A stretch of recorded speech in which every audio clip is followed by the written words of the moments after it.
إلى أعوانه حمد الشاكرين حمد النعم حمد جواب النعم وإيثار المزيدة يا ربنا لك الحمد كما ينبغي لجلالك الكريم وعظيم السلطان ورضينا بالله ربا وبالإسلام دينا وبمحمد نبيا ورسولا اللهم انفعنا بما علمتنا وعلمنا ما ينفعنا اللهم لا سهل إلا ما جعلته سهلا وأنت تجعل الصعب إن شئت سهلا ربنا هب لنا من أزواجنا وذرياتنا قرة أعين واجعلنا للمتقين إماما. Beri keterangan Allah Subhanahu wa Ta'ala agar menjadi kepada Allah Subhanahu wa Ta'ala. Mari kita awali kajian kita dengan membaca Al-Fatihah, dilanjutkan dengan membaca doa Sayyidul Istighfar, juga doa bicara. Bagi yang sudah hafal bisa mengikuti, bagi yang belum hafal nanti insyaallah kita sedikit bisa hafal. Mari kita awali dengan ta'awudz terlebih dahulu. A'udzu billahi minasy syaithanir rajim. Bismillahirrahmanirrahim. Alhamdulillahi rabbil alamin. Ar-Rahmanir Rahim. Maliki yaumiddin. Iyyaka na'budu wa iyyaka nasta'in. Ihdinas siratal mustaqim. Shiratal ladzina an'amta 'alaihim ghairil maghdubi 'alaihim waladdallin. Amin. Bismillahirrahmanirrahim. Allahumma anta rabbi la ilaha illa anta khalaqtani wa ana 'abduka wa ana 'abdika wa 'abdika mastata'tu a'udzu bika min syarri ma sana'tu abu'u laka bi ni'matika 'alayya wa abu'u bi dhanbi faghfir li fa innahu la yaghfiru dhunuba illa anta. Rabbi shrah li sadri wa yassir li amri wahlul 'uqdatam min lisani yafqahu qawli. Rabbi zidni 'ilma warzuqni fahma. Amin ya rabbal alamin. Insyaallah kita kajian rutin, maka insyaallah setiap nanti kita mulai kajian kita awali dengan seperti ini, diawali dengan Al-Fatihah dan kita dengan Sayyidul Istighfar dan kita dengan membaca ilmu. Kenapa kok Sayyidul Istighfar? Karena kalau kata Rasul, Sayyidul Istighfar itu istighfar yang paling utama. Orang kalau memperbanyak istighfar, maka rezekinya akan dilancarkan oleh Allah Subhanahu wa Ta'ala. Segala kesulitannya akan dimudahkan oleh Allah Subhanahu wa Ta'ala. Segala permasalahannya akan diberikan jalan keluar. Kita tahu istighfar itu bunyinya astagfirullah. Lebih baik lagi astagfirullahaladzim. Lebih baik lagi astagfirullahaladzim. Alladzi la ilaha illa huwal hayyul qayyum. Nah, ada yang lebih baik lagi namanya Sayyidul Istighfar. Tuannya istighfar. Istighfar yang paling utama. Dengan mengucapkan doa yang tadi, Allahumma anta rabbi. Rasul sallallahu alaihi wasallam bersabda, "Man qalahu bil-laili muqinan biha." Barang siapa membaca doa Sayyidul Istighfar ini pada waktu malam. Jadi yang dimaksud dengan waktu malam itu bukan cuma tengah malam, tapi dari mulai terbenam matahari sampai dengan sebelum terbit di waktu subuh, itu namanya waktu malam. Barang siapa membaca Sayyidul Istighfar ini, yakin kepada Allah Subhanahu wa Ta'ala, wa mata qabla ayyusbiha, dan ia meninggal pada malam tersebut, fahuwa min ahli jannah, maka dia digolongkan ahli surga. Begitu pula wa man qalahu bin nahari muqinan biha, barang siapa membaca Sayyidul Istighfar ini pada waktu siang. Siang itu enggak mesti tengah siang ya, karena waktu siang itu dari terbit matahari sampai terbenam. Wa mata qabla ayyumsiya, dan ia meninggal pada siang tersebut, fahuwa min ahlil jannah, maka dia digolongkan dari golongan ahli surga. Maka insya Allah setiap kita akan memulai kajian kita awali dengan membaca Al-Fatihah, sayyidul istighfar yang penuh dengan keutamaan, dan juga kita membaca doa mencari ilmu. Semoga Allah Subhanahu wa taala memudahkan proses kita dalam mencari ilmu. Karena Rasulullah SAW bersabda, "Wa ma ijtama'a qaumun fi baitin min buyutillah yatluna kitaballah wa yatadarasunahu fima bainahum." Tidaklah suatu kaum, suatu perkumpulan, suatu kelompok berkumpul di rumahnya Allah. Ini rumahnya Allah bukan? Yatluna kitaballah, membaca, mempelajari kitab Allah. Ini kajian tafsir kitab Allah bukan ya? Kitab Allah. Wa yatadarasunahu fima bainahum, saling belajar, maka akan mendapatkan beberapa keutamaan. Nazalat alaihim sakinah, diberikan yang namanya sakinah. Sakinah itu apa? Ketenangan jiwa, ketenangan raga. Dan ini nilainya mahal. Banyak orang yang gak punya ketenangan walaupun dia berharta banyak. Hartanya banyak, rumahnya tingkat, mobilnya berjejak, tapi hatinya selalu gak tenang. Orang kalau belajar di rumah Allah Subhanahu wa taala diberikan ketenangan hidup. Wa ghasyiyatuhur rahmah, dimandikan dengan yang namanya rahmat. Rahmat itu apa Bapak Ibu? Kasih sayang. Betul. Kalau saya lebih suka nyebutnya selain kasih sayang, rahmat itu tiket masuk surga. Karena Rasulullah SAW, barang siapa yang keluar dari rumahnya, dari kontrakannya, dari kampungnya, dari kenyamanannya untuk mencari ilmu, fahuwa fi sabilillah, maka hakikatnya dia sedang berjuang di jalan Allah, hatta yarji', sampai dia selesai.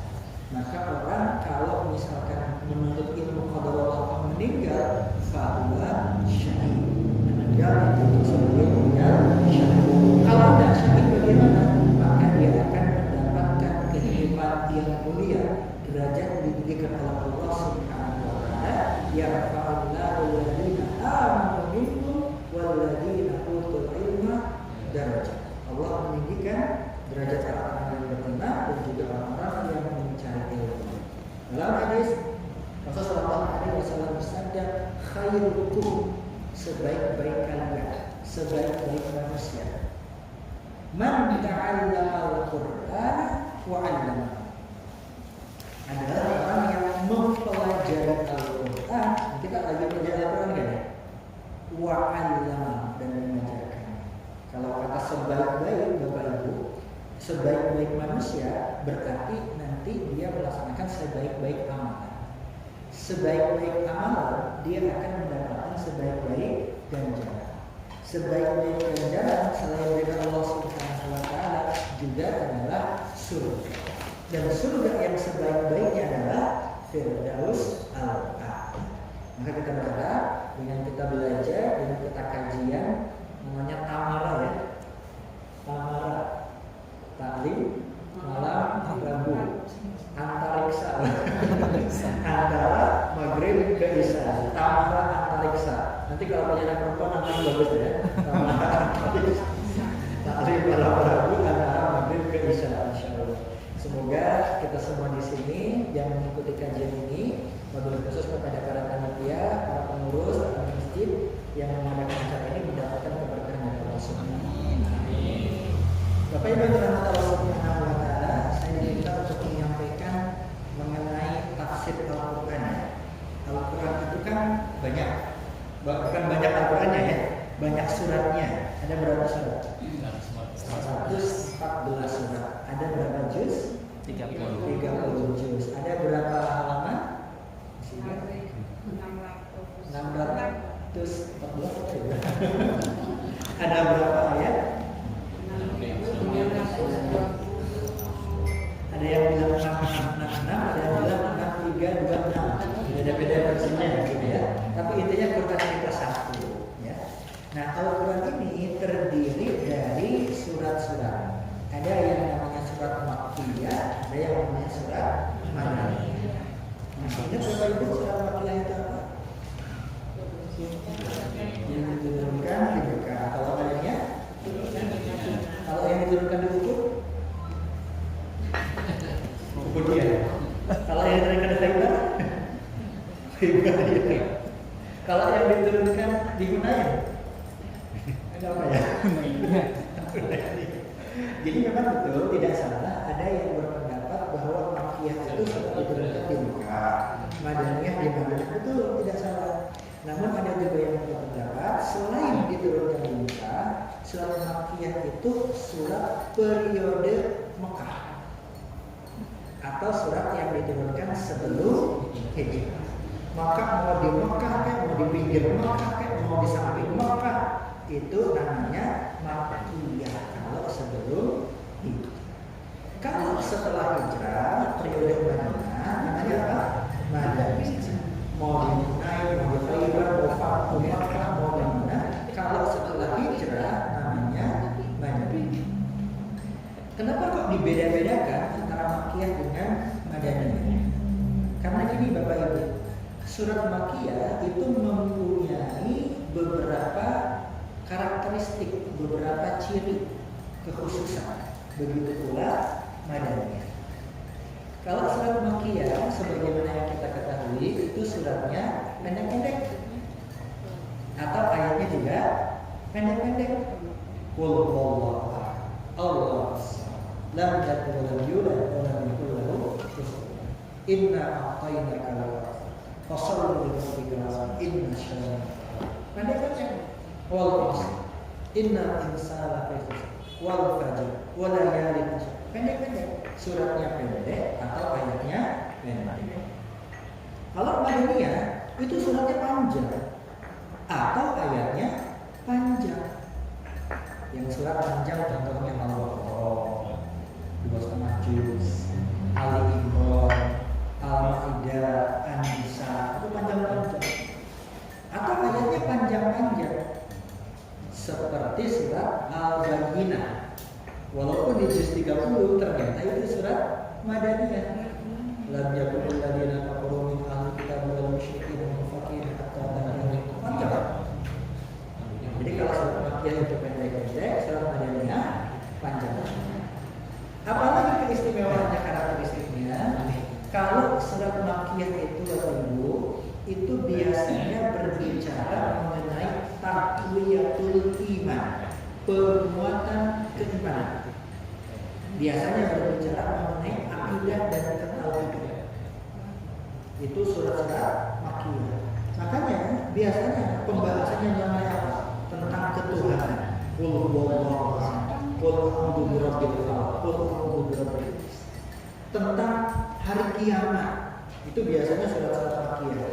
Tentang surga, tentang neraka, tentang pahala, dosa, balasan. Itu biasanya di surat-surat Makkiyah. Berisi mengenai kekuatan iman.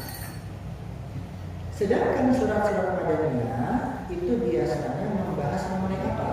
Membahas mengenai hukum-hukum.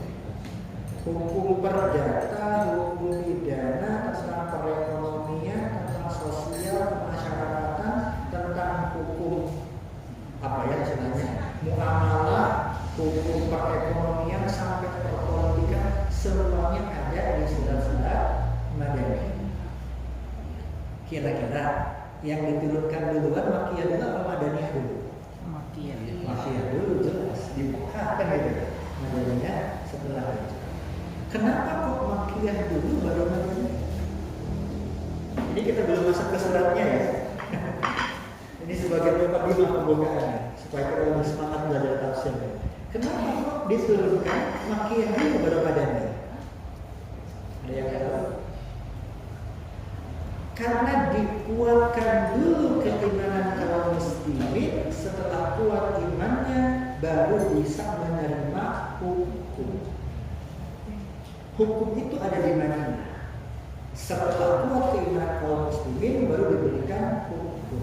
Udah ngerti baru dilarang, baru diperintahkan ini dan itu. Kalau kita langsung diperintahkan ini dan itu sebelum kita mengerti, mungkin ada penolakan dalam diri kita. Tapi kalau sudah ngerti, itu dilaksanakan.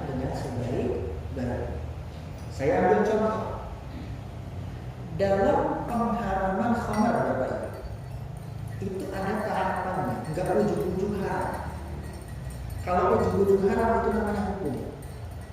Pengharaman itu hukum. Apakah langsung diharamkan? Tidak.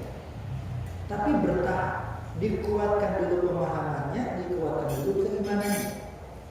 Maka ayat pertama yang berbunyi tentang pengharaman khamar adalah yas'alunaka 'anil khamri wal maisir. Belum ada pengharaman. Aisyah menyatakan, alhamdulillah, ayat pelarangan khamar tidak langsung turun ketika Islam datang. Kenapa? Kalau ayat pelarangan khamar itu turun ketika Islam datang, maka niscaya Islam akan ditinggalkan. Kok bisa? Karena gini Bapak Ibu, pada zaman itu masyarakat Arab, terutama bangsa jahiliyah, itu begitu gandrung, begitu senang dengan yang namanya khamar. Senang banget. Ibarat kata mendingan gak makan daripada gak minum khamar, saking senangnya. Dan orang tersebut atau orang-orang tersebut itu sampai menyimpan berton-ton khamar di rumahnya, saking cintanya.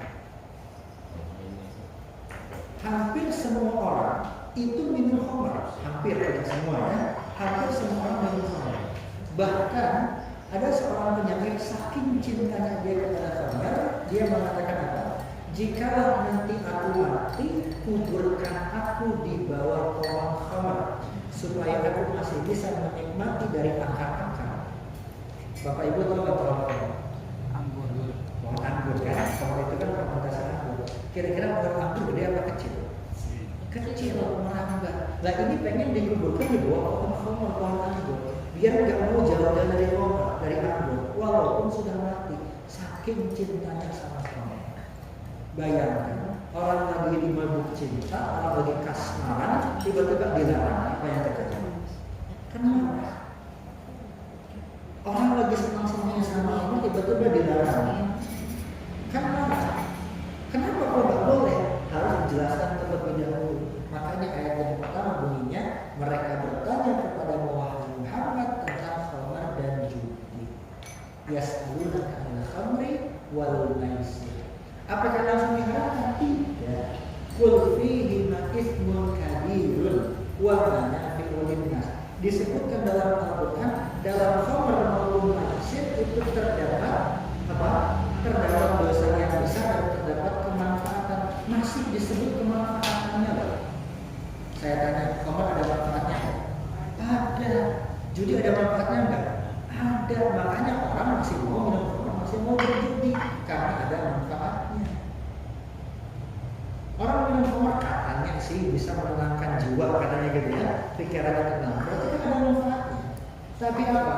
Wa ismuhuma akbaru min naf'ihima. Cuma dosanya ini, madaratnya ini lebih gede daripada manfaatnya.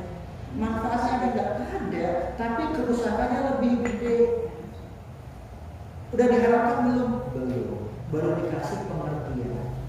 Maka sebagian sahabat ada yang mulai meninggalkan khamar. Iya sih ada manfaatnya, tapi madaratnya gede. Tapi karena belum diharamkan Bapak Ibu, masih ada nggak yang minum khamar sahabat? Masih. Sahabat loh, Muslim loh waktu itu. Karena belum diharamkan, masih ada yang minum khamar. Sampai-sampai ada seseorang sebelum sholat berjamaah dia minum khamar dulu. Apa yang terjadi? Pas ngimamin sholat, mabuk. Akhirnya ketika baca Al-Quran, bacaannya kacau. Kalau bahasa kita ini baca Al-Kafirun, ujungnya nggak ketemu.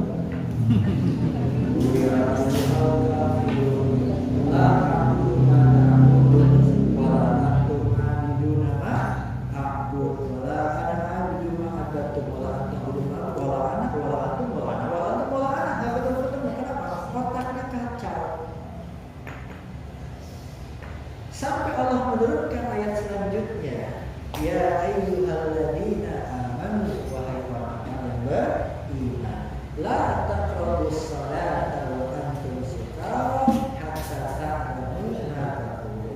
Jangan kalian dekat-dekat dengan sholat kalau kalian mabuk. Maksudnya apa? Haram hukumnya mabuk kalau mau sholat. Berarti apa? Haram minum khamr. Apakah semua waktu? Tidak, pas mau waktu sholat. Jangan sampai kita nggak tahu apa yang kita baca. Jadi sudah ada pengharaman, ada peningkatan. Yang tadinya belum haram sekarang haram, walaupun di waktu tertentu. Dari situ kaum muslimin mulai paham, oh ternyata khamr nggak baik, khamr diharamkan, khamr ada laporannya. Belum lagi hadis-hadis yang lain menyatakan ini dan itu. Sampai setelah umat muslimin yakin, keimanan kuat, paham, kemudian Allah menurunkan ayat pengharaman total. Innamal khamru wal maisiru wal ansab wal azlam min amal syaitan fajtanibuhu. Diharamkan total, bukan waktu tertentu, bukan tempat tertentu. Apa yang terjadi ketika pengharaman ini? Madinah banjir khamr. Apa maksud Madinah banjir khamr? Yang lagi pegang khamr mau diminum panas.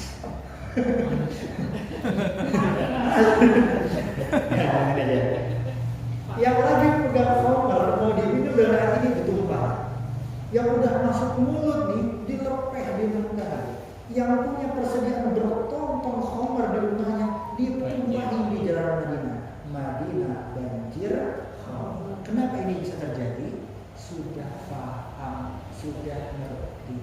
Makanya Allah turunkan Makkiyah dulu nih, dikuatkan keimanannya, dikuatkan tentang akidahnya, dikuatkan tentang ketuhanannya. Sudah kuat, sudah yakin, sudah siap. Baru kemudian Allah turunkan surat Madaniyah. Ada hukum talak, ada hukum nikah, ada hukum ekonominya, ada hukum perpolitika, ada hukum perangnya, ada hukum kriminalitasnya, macam-macam. Hukum itu kan berat dan ini bisa dilaksanakan oleh orang-orang yang beriman. Makanya kalau di Madinah panggilannya apa? Ya ayyuhalladzina amanu. Wahai orang-orang yang beriman yang siap melaksanakan. Itulah kenapa Allah turunkan Makkiyah dulu baru Madaniyah. Sama dalam berdakwah pun Bapak Ibu, ketika kita mengajak kepada kebaikan, itu butuh proses, butuh dipahamkan terlebih dahulu. Gak bisa orang itu ujuk-ujuk langsung baik. Termasuk kita pun demikian. Kita itu berproses dari yang tidak baik menuju yang lebih baik lagi. Ngajak pun begitu. Gak bisa orang diajak langsung ikut. Mungkin ada, tapi sedikit yang seperti itu. Mungkin butuh beberapa kali diajak gitu ya, butuh beberapa kali disehati, butuh beberapa kali dipahamkan, baru kemudian bisa ikut, bisa menjadi baik. Kalaupun belum menjadi baik, jangan berhenti, minimal doakan terus. Karena doa itu melembutkan hati, insya Allah dapat hidayah di waktu yang itu jadi Bapak Ibu dan Bapak Subhanahu wa Ta'ala. Insya Allah untuk kedepannya kita akan masuk ke pembahasan surat-surat dalam Al-Quran. Yang mana dulu kita bahas surat-surat Makkiyah dulu. Semua iman ya. Surat-surat pendek terlebih dahulu. Makkiyah itu kan banyak ya. Dari mulai Qaf itu surat Makkiyah itu panjang itunya suratnya. Nah, insya Allah kita akan mulai dari surat-surat Makkiyah terlebih dahulu. Kemudian nanti kita meningkat. Insya Allah bukan tidak mungkin kita masuk ke surat Madaniyah. Bahkan insya Allah semoga Allah berikan kesempatan kita bisa menghatamkan Al-Quran sekaligus pemahamannya. Dan dalam belajar nanti kita sama-sama belajar. Yang pertama kita akan belajar cara bacanya terlebih dahulu. Mungkin kita sudah hafal. Cuma pertanyaannya adalah apakah cara bacanya betul atau tidak? Karena ada beberapa orang yang memang sudah hafal dari kecil, tapi cara bacanya masih kurang tepat Bapak Ibu. Nah, di sini kita akan memperbaiki bacaan kita. Ya, tahsinnya kalau bahasa ilmunya itu ilmu tahsin, memperbaiki dan membaguskan. Tidak sampai bacaan yang mendayu-dayu seperti lomba MTQ nggak sampai situ memang gitu ya. Tapi paling tidak kita membaca dengan baik dan benar. Panjang pendeknya benar, cara bacanya benar. Karena setiap huruf dalam Al-Quran itu kan dikalikan 10 kebaikan. Maka kita perlu harus membaca dengan baik dan benar.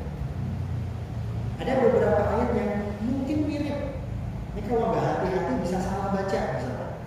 Atau ada beberapa huruf yang kalau kita nggak hati-hati salah membaca itu bisa beda artinya. Contoh ya Al-Fatihah. Bismillahirrahmanirrahim. Oke. Kalau Alhamdulillah itu pakai hak kecil. Kalau kita baca Alhamdulillah pakai hak besar itu artinya beda. Kalau Alhamdulillah segala semua pujian untuk Allah. Tapi kalau Alhamdulillah itu semua kesulitan, semua penyakit untuk Allah. Beda loh artinya. Alhamdulillah itu beda. Lillahi Rabbil Alamin dengan alamin itu juga beda. Kalau Rabbul Alamin itu Tuhan semua alam. Tapi kalau Rabbul Alamin itu Tuhannya penyakitan. Alam itu artinya sakit. Makanya berbeda. Nah, contoh seperti ini yang nanti kita akan pelajari dari awal. Pertama, cara membacanya. Kedua, nanti kita akan mempelajari makna dari surat tersebut dan juga faidahnya, keutamaan. Ini surat ini keutamaannya apa sih? Bisa kita amalkan sebagai apa sih? Ya. Yang ketiga, nanti syukur-syukur kita bisa untuk menghafalkannya. Syukur-syukur bisa menghafal. Yang keempat, nanti insya Allah kita akan ada sesi tanya jawab. Baik mengenai materi yang disampaikan tadi atau mengenai materi yang lain, misalnya nanya tentang akidah, nanya tentang fikih, nanya tentang masalah keluarga, monggo, boleh. Kita kajiannya santai mawon. Alat-alat asal Allah. Jadi kita nggak ngejar materi yang banyak, enggak. Kita materinya santai, materinya mudah, disampaikan insya Allah lebih mudah. Nanti kita akan berdiskusi. Ini isinya berapa ya? Masih 10 menit. Jadi itu nanti insya Allah datanya. Anggap saja ini sebagai mukadimah, sebagai penyemangat untuk kita belajar. Nanti semoga yang sekarang ini hadir bisa diistiqomahkan untuk terus hadir. Yang belum hadir nanti bisa diajak untuk hadir kembali. Ya, semoga nanti dengan kita mengajak orang lain itu menjadi pahala jariah untuk kita. Kalau orang lain itu dapat hidayah, dapat kebaikan, karena ada yang ngajak, layak dia yang berkata yang wahidah khairun laka minad dunya wa ma fiha. Itu pahalanya Bapak Ibu, itu lebih baik dari dunia dan isinya. Ada orang jadi baik karena kita ngajak misalkan, itu kita dapat pahala yang luar biasa. Maka baik, monggo diajak mungkin tetangganya, keluarganya, saudaranya, temannya. Kalau misalkan punya waktu yang luang, kita ikuti kajian Tamara antariksa ya. Taklim malam Rabu antara maghrib ke isya. Oh gitu. Antara maghrib ke isya. Antariksa boleh lah gitu ya. Sebelum saya akhiri, sebelum masuk waktu isya, ada antara Bapak Ibu yang mungkin punya pertanyaan atau mau sesuatu yang didiskusikan? Step tanya.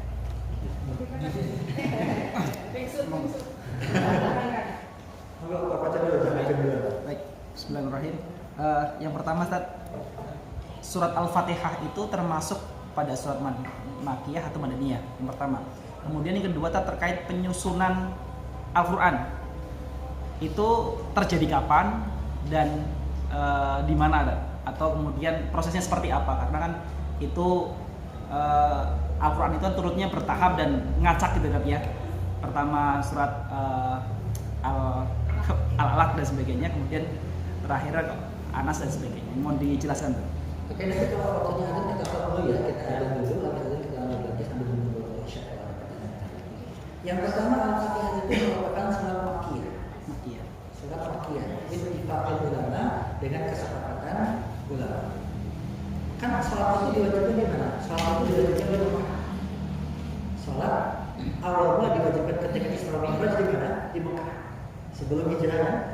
Dan Rasul bersabda, "La sholata liman lam yaqra bi Fatihatil Kitab." Tidak diterima salatnya ketika dia tidak membaca Al-Fatihah. Berarti Al-Fatihah di mana? Di Mekah. Yang kedua, yang namanya penyusunan Al-Qur'an kan betul ya. Ayat yang pertama kan Iqra bismi rabbikal ladzi khalaq, Al-Alaq, tapi ditaruh di juz 30. Sementara Al-Baqarah nih, surat Madaniyah di juz awal kan, di juz pertama, surat kedua kan. Kok biasa seperti itu? Jadi gini, penyusunan Al-Quran bukan berdasarkan turunnya, bukan, tapi berdasarkan petunjuk langsung dari Nabi Shallallahu Alaihi Wasallam lewat malaikat Jibril yang disebut tauqifi. Tauqif itu artinya apa? Waqaf itu artinya apa Bapak Ibu? Berhenti, terhenti kepada wahyu kepada Nabi Shallallahu Alaihi Wasallam lewat malaikat Jibril. Nabi sudah menentukan, ini ayat ini turun, taruh di ayat setelah ayat ini, sebelum ayat itu. Surat ini simpan setelah surat ini, simpan sebelum surat itu. Jadi urutannya itu langsung dari Allah Subhanahu Wa Taala, wahyu urutannya itu. Jadi kita nggak boleh mengatakan bahwasanya surat yang pertama itu Ali Imran, surat yang pertama Al-Fatihah, karena urutannya seperti itu, urutan penyusunan Al-Quran, bukan urutan turunnya. Kalau yang paling pertama Al-Alaq jelas gitu, tapi bukan surat pertama, gitu kan? Bukan surat pertama. Jadi surat pertama Al-Fatihah, kedua Al-Baqarah sampai terakhir Al-Falaq An-Nas itu yang menyusun Nabi Sallallahu Alaihi Wasallam. Termasuk Al-Baqarah yang ayatnya 200-an lebih itu disusun sama Nabi. Itu enggak satu surat turun langsung Bapak Ibu. Kadang surat turunnya tanggal sekian, kadang tahun sekian, kadang di sini, kadang di sana. Itu Rasulullah SAW yang menyusun lewat malaikat Jibril dari Allah Subhanahu wa Ta'ala. Jadi urutannya baku seperti itu, enggak boleh berubah-ubah urutannya. Seperti itu. Itu kapan?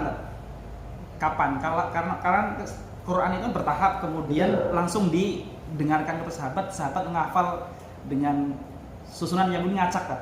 Nah, berarti kan ketika tersusun satu utuh kan Rasulullah harus ibaratnya apa namanya?